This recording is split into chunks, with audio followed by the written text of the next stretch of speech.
గతంలో బ్రహ్మంగారి మఠంకు కర్ణగిరికి బస్సు సౌకర్యం లేదు. చాలా ఇబ్బంది గురి అవుతున్నారు. ఇప్పుడు మా ప్రజలు, మా ఊరి నాయకులు మేమంతా కలిసి ఎమ్మెల్యే గారి దగ్గరికి వెళ్ళి మాకు బ్రహ్మంగారి మఠానికి మా ఊరి మీద బస్సు నడపాలని విన్నవించుకోవడం జరిగింది. నేను అడిగిన వెంటనే ఎమ్మెల్యే గారు స్పందించి మాకు బస్సు వేయడం జరిగింది.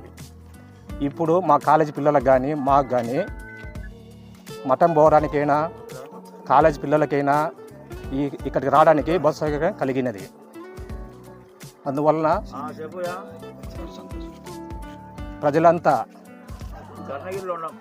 సహకరించాలని, డిపో వాళ్ళకు సహకరించాలని, అలాగే మా ప్రజల తరపున ఎమ్మెల్యే గారికి, డిపో మేనేజర్ గారికి